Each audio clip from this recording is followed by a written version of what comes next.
الرحمن الرحیم نحمدہ و نصلی علی رسولہ الکریم اما بعد۔ دوستو عزیزو، دین میں جو عبادات کوئی عبادت کر لے یہ آسان ہے، لیکن معاملات اور معاشرت کے اندر دین آئے یہ بہت مشکل ہے۔ سب سے آخر میں دین جو داخل ہوتا ہے، سب سے آخر میں معاملات اور معاشرت کے اندر، اور جب جاتا ہے تو سب سے پہلے معاملات اور معاشرت سے دین نکل جاتا ہے۔ دین کے اندر دین جو ہے معاملات اور معاشرت سے نکل جاتا ہے۔ آدمی کتنا بھی کر لے، لیکن اگر معاملات اور معاشرت صحیح نہیں ہے تو کامل دین پر نہیں ہے۔ آج ہم لوگ جو ہے نماز پڑھ لیا، وضاحت سے ہو گئی تو دیندار سمجھتے ہیں۔ دیندار تو اس نہیں، دیندار دین جو پھیلا، دین جو اتنے تیزی سے پھیلا اور جتنا لوگوں کیا وہ صرف معاملات اور معاشرت، یہی چیز تھی کہ معاملات اور معاشرت ایسی تھی ان لوگوں کی، ان لوگوں نے ایسی معاملات اور معاشرت کی صحابہ اکرام رضوان اللہ اجمعین نے کہ جو بھی دیکھتا تھا ان کے معاملات اور معاشرت کو دیکھ کر سمجھتا تھا کہ سچا دین ہے ان کا، ان کو جس دین نے ان کو تعلیم دی ہے یہ سچا دین ہے۔ روم کے بادشاہ نے پتہ چلا کہ بھائی ایک لوگ ہیں کچھ دین پر ایسا عمل کرتے ہیں، تو اس کو پتہ چلا تو وہ وہاں کے بادشاہ نے ایک اپنے خاصد کو بھیجا، ایک رہین آدمی کو، جگہ دیکھ کے آؤ کہ بھائی کیا لوگ کیا قصہ ہے، ان لوگ کیسے رہے۔ وہ کہیں نہیں آیا، وہ اپنے جگہ آ کر کے امیر المومنین سے کسی سے نہیں ملا، وہ کہیں نہیں گیا۔ وہ بہت، کیونکہ ایسے آدمی کو بھیجا بادشاہ نے چن کر کے، ایسا عقل ذہین آدمی کو۔ اس نے صرف بازار گیا، بازار میں جا کر دیکھا، آ کر کے صرف دو جملے میں کہہ دیا کہ ایسے لوگ ہیں، نہ دھوکہ کھاتے ہیں نہ دھوکہ دیتے ہیں، بس یہ دو ہی جملے میں پورا کر دیا۔ تو جب یہ بات کہی تو روم کے بادشاہ جو تھا اٹھ کے کھڑا ہو گیا، کہا کہ تب تو کوئی نہیں روک سکتا۔ یہ اپنے تخت کو دکھا کے کہا کہ اس جگہ بھی وہ جو ہے بیٹھیں گے۔ بہت پہلے یہ جملہ کہہ دیا کھڑے ہو کر کے، کوئی نہیں روک سکتا، کیونکہ وہ چیز ہی ایسی ہے جن کے معاملات اور معاشرت کے اندر دین آ جائے، ان کو دیکھ کر کے دین پھیلتا جائے۔ جہاں بھی جتنے ملک اسلامی ملک ہوئے وہاں صرف اور صرف یہی صحابہ تجارت کے لیے گئے، اور ان کو دیکھ کر کے اتنے لوگ اتنا ان کو دیکھ کر کے اسلام قبول کیا، صرف ان کے معاملات اور معاشرت کو دیکھ کر۔ ان کا معاملات اور معاشرت جو تھی وہ ان سب کو جو ہے ایسا گرویدہ کر دیا کہ ملک کا ملک جو ہے اسلام قبول کر لیا، اور آج بھی جو ہے اسلامی ملک انہی کی وجہ سے ہوا۔ صلح حدیبیہ میں جو ہے جب جنگ بندی ہوئی تو ایک چیز یہ بھی طے ہوئی کہ دیکھو کہ ہمارے آدمی آپ کے پاس آ سکتے ہیں، کچھ نہیں کریں گے، کوئی روکے گا نہیں۔ تو اس کی اجازت ہو گئی تھی، جب یہاں کا آدمی وہاں جا سکتا، وہاں کا آدمی آئے تو کوئی نہ روکے۔ تو اس وقت صرف 1400 تھے صحابہ، جو تھے صرف 1400 لوگ تھے، صرف 1400۔ اس کے بعد صرف وہ لوگ آتے تھے یہاں مکے سے آتے تھے مدینہ پاک، اور جب دیکھا ان کے جو معاملات و معاشرت کو، 2 سال کے اندر جو ہے 10,000 ہو گئے۔ 1400 سے 10,000 2 ہی سال کے اندر ہو گئے، اور پھر 2 سال کے بعد ہی جو فتح مکہ کا واقعہ پیش آیا۔ یہ اس لیے ہے کہ بھئی ان کی صرف معاملات و معاشرت، کچھ نہیں کیا، دیکھا ان کے معاملات و معاشرت کو کہ جو ہے ایسے ان کے معاملات و معاشرت کو دیکھا، تو جو ہے اس میں اور لوگ جو ہے ایسا گرویدہ ہوئے کہ ایمان جو اسلام میں داخل ہو گئے۔ آج ہمارا جو ہے معاملات و معاشرت میں اتنا جو ہے گرا ہوا ہے انسان اور مسلمان، اللہ تعالیٰ نے مخاطب ہو کر کہا کیسا پیارا دین دیا، اور جس کو دیکھ کر کے سارے لوگ جو اس کے معاملات و معاشرت کو دیکھ کر لوگ جو ہے دین کی طرف دوڑتے آ گئے۔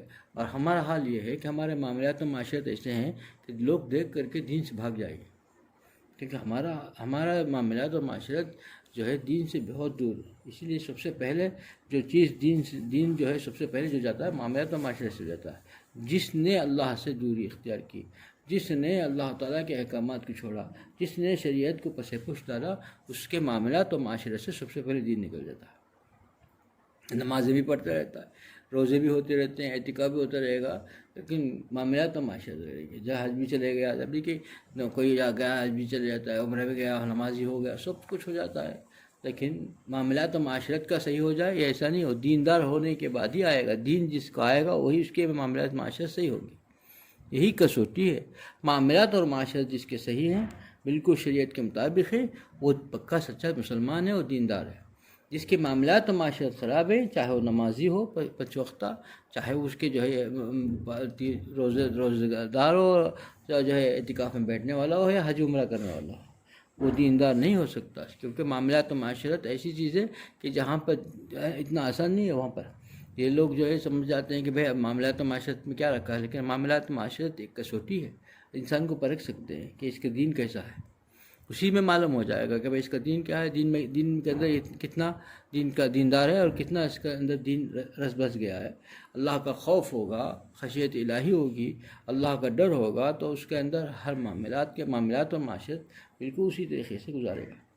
تو پہلے کا اور میں فرق یہی تھا کہ انہوں نے حضور اکرم صلی اللہ علیہ وسلم کی صحبت سے یہ چیز سیکھی اور اس کو جو ہے اپنی جان سے زیادہ عزیز سمجھا، شریعت کے ایک ایک احکام کو۔ اور ہمارے پاس وہ نہیں ہے، ہم نے من مانی زندگی گزارتے ہیں، رب چاہی نہیں، اپنی من چاہی زندگی چاہتا ہے۔ تو اس میں کیا ہے کہ معاشرت و معاملات اپنے طور پر طے کرتا ہے، شریعت کیا کہتی ہے وہ ایک طرف، یا اپنا دل کیا کہتا ہے، اب کیا چاہیے، مجھے کیا چاہیے، اس پر طے کرتا ہے۔ تو یہ کامیاب نہیں ہو سکتا، کیونکہ شریعت کو پسے پش ڈال دیا، جس نے پسے پش ڈال دیا وہ کامیاب نہیں ہوگا۔ یہی ایک کسوٹی تھی جس سے کیسے بڑے بڑے جو ہے آسانی کے ساتھ بڑے بڑے ملک فتح ہو گئے، کیونکہ ان کے معاملات و معاشرت انہوں نے صرف ایک جو ہے زبان دے دی تو پھر سب کچھ ہو گیا۔ ان کے زبان ایسی تھی۔ اب ہمارا معاملہ ہے کہ بس 10 بار لکھ کر بھی لے لیں پھر بھی کوئی فرق نہیں پڑتا، پھر بھی وہ اسے ڈرتا بھی نہیں، خوف خدا بھی ہے نہیں، کچھ بھی نہیں ہے انسان کے اندر۔ خوف بھی چلے گا، مسلمان جو ہے آج بات تو بہت کر رہا ہے لیکن حقیقتاً خوف خدا اس کے اندر سے نکل گیا۔ خوف خدا ہوتا تو روز بروز جو حالات آتے ہیں اس کے لیے جو ہے جگانے کے لیے کافی نہیں ہے، پھر کیا چاہتا ہے، جھنجھوڑ رہا ہے حالات، اس کو جھنجھوڑنے کے لیے کافی ہیں، لیکن یہ تو جاگن ہے، خواب غفلت میں ہے، اپنی منمانی زندگی اور منچاہی زندگی ہی پر زندگی گزار رہا ہے۔ وہی دین چاہتا ہے جو اپنے منمانی زندگی کا اور منچاہی زندگی کا دین چاہتا ہے۔ منچاہا دین جو ہے کبھی فلاح نہیں پا سکتا ہے، منچاہا دین جو ہے ایسا بھٹکائے گا کہ بھئی کسی قابل نہیں رہے گا، نہ دنیا میں جو ہے اس کو آرام چین ملے گا، آخرت میں پوچھنا کیا ہے، آخرت تو برباد ہی ہو جائے گی، دنیا میں بھی چین نہیں ملے گا۔ دوستو عزیزو، اللہ تعالیٰ کو جو ہے اللہ تعالیٰ کا بننا چاہتے ہیں، اللہ تعالیٰ کی جو ہے خوشنوازی چاہتے ہیں، تو انسان کا ہر کام یعنی معاملات، معاشرت، عبادات، سبھی جو شعبے ہیں سبھی کے اندر دین ہونا چاہیے۔ ہر چیز جو ہے شریعت کے مطابق ہوگی تو پھر کامیابی ہوگی۔ اگر اس کے بغیر اپنے دین طرف سے زندگی گزارے گا تو پھر کامیاب نہیں ہوگا، بھٹکتا رہ جائے گا، اور پھر جو اللہ کی مدد بھی چلے جائے گی، اور پھر یہاں بھی دنیا کے اندر بھی جو اپنے دین چاہتا ہے کہ اپنے منمانی زندگی سے گزارے اور مال بھی اسی طریقے سے کمائے، کوئی فائدہ نہیں دے گا، مال اس کو فائدہ نہیں دے گا، فائدہ تو وہی مال دے گا جو اس کو اللہ تعالیٰ کی طرف سے عطا ہوگا۔ جتنا مال اس نے غیر قانونی طریقے سے دھوکہ دے کر کے کمایا ہے سب کچھ برباد کر دے گا، اس کے لیے وبال بن جائے گا وہ مال، اس سے کوئی کام نہیں آئے گا۔ آج ہمارے لیے اتنے جو چیزیں آ رہی ہیں یہ صرف اللہ تعالیٰ کی طرف جو ہے متوجہ کرنے کے لیے اللہ تعالیٰ بندوں سے پیار کرتے ہیں، چاہتے ہیں کہ خواب غفلت سے جاگے، اب نادان انسان سمجھ جائے، غفلت سے جاگے اور سمجھ کر کے شریعت پر واپس آ جائے، جو بھٹک گیا ہے واپس آ جائے۔ لیکن انسان ہے کہ بس کیا ہے، بے ہوش ہے، کچھ سمجھ میں نہیں آ رہا، اتنا دل اور دماغ کے اندر پردے پڑ گئے کہ اس کا کوئی اسی چیز سے کوئی عبرت حاصل نہیں کر رہا ہے۔ خدا کی طرف سے ایک عذاب آ رہا ہے اور اس کو جو ہے مزے لے کر دیکھ رہا ہے، اور خدا کی طرف سے پکڑ آ رہی ہے اور اس بجائے رو رو کر کے اللہ کو یاد کرنے کے، توبہ کرنے کے، اپنے دین پر واپس آنے کے، اس کو بھی ایک جو ہے ایک کہانی قصے سمجھ گیا، اپنی ایک جو ہے ایک تفریح سمجھ گیا، ہر چیز کو ایک تفریح سمجھ گیا، کچھ بھی نہیں۔ اس کا دل اتنا سنگ دل کیوں ہو گیا؟ سنگ دل اس لیے ہو گیا کہ اللہ تعالیٰ کی یاد محبت سے خالی ہے۔ اللہ کی یاد محبت ہوگی، اللہ والوں کی صحبت نصیب ہوگی تو پھر ہر چیز سے جو ہے سبق حاصل کرے گا، اور پھر وہ اللہ تعالیٰ کی طرف لوٹ آئے گا، اور روتے بلبلاتے جیسا بچہ کہیں کھو گیا، پتہ چلا کہ ماں نظر نہیں آئی تھی، کتنا روتا بلبلاتا آتا ہے، چاہے اس کے سامنے کئی قسم کے کھلونے دے دو، ایسے کھلونا جو اس نے کبھی دیکھا بھی نہ ہو، ایسا اچھا قیمتی کھلونا بھی رکھ دو، کسی چیز سے نہیں مانتا جب تک کہ وہ اپنی ماں کی طرف لوٹ کے نہیں آتا۔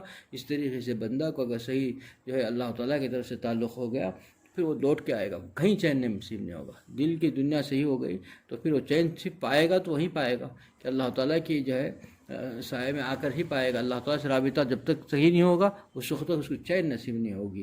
یہی اصل چیز ہے، اسی کے لیے خانقاہ ہے، اسی کے لیے اللہ والوں کی صحبت ہے۔ اللہ والوں کی صحبت سے صحیح فائدہ حاصل کرنے کے لیے ضروری ہے کہ ہمارا مقصد کیا ہے، ہم کیوں ان کے پاس گئے، اس کو سمجھنا چاہیے، اور اس کو سمجھ کر کے جس نے زندگی گزاری اور جس نے گیا وہ کامیاب ہو کے لوٹا۔ اللہ مجھے بھی اس پہ عمل کی توفیق عطا فرمائے، آپ لوگوں کو بھی اس عمل کی توفیق عطا فرمائے۔ وآخر الدعوانا الحمد للہ رب العالمین۔